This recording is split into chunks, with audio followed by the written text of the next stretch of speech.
ইউক্রেনের সামরিক সক্ষমতা বাড়াতে আরও বড় পরিসরে সহায়তা দিতে যাচ্ছে যুক্তরাজ্য।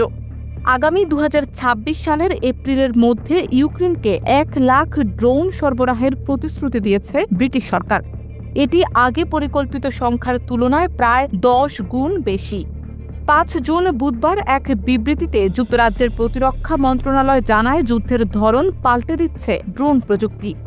আর এই বাস্তবতার সামনে রেখেই ইউক্রেনের হাতে বিপুল সংখ্যক মানবহীন আকাশযান তুলে দেওয়ার সিদ্ধান্ত নেওয়া হয়েছে।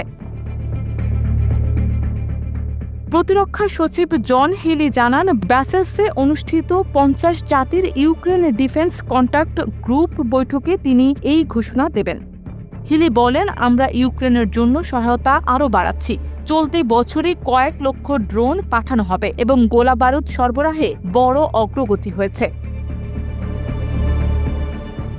ড্রোন সরবরাহ ছাড়াও যুক্তরাজ্য জানায়, চলতি বছরের জানুয়ারি থেকে এই পর্যন্ত ইউক্রেনে 1,40,000 আর্টিলারি শেল পাঠানো হয়েছে।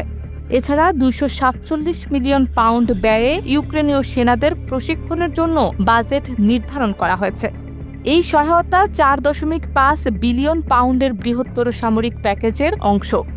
যুক্তরাজ্যের পক্ষ থেকে বলা হয়েছে, ইউক্রেনে রাশিয়ার হামলার পর 3 বছরেরও বেশি সময় ধরে চলমান যুদ্ধ পরিস্থিতি থেকে শেখা এবং ভবিষ্যতের জন্য প্রস্তুতি নেওয়ার অংশ হিসেবে এই পদক্ষেপ নেওয়া হয়েছে। ব্রিটিশ সরকার সম্প্রতি এক স্বাধীন কৌশলগত প্রতিরক্ষা পর্যালোচনাকে অনুমোদন দিয়েছে, যাতে একটি প্রযুক্তি নির্ভর আরও প্রাণঘাতী সেনাবাহিনী গড়ে তোলার তাগিদ দেওয়া হয়েছে। বিশ্লেষকরা বলছেন, ইউক্রেন যুদ্ধের অভিজ্ঞতা থেকে শিক্ষা নিয়ে যুক্তরাজ্য তার সামরিক কৌশলে আমূল পরিবর্তন আনছে, যেখানে ড্রোন ও দূর থেকে পরিচালিত অস্ত্রই হয়ে উঠছে ভবিষ্যতের যুদ্ধে নিয়ামক শক্তি।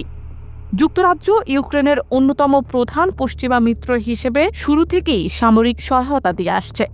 বিশ্লেষকদের মতে, এই সর্বশেষ ঘোষণার মাধ্যমে দেশটি রাশিয়ার বিরুদ্ধে ইউক্রেনের প্রতিরক্ষাকে আরও সুসংহত করতে যাচ্ছে।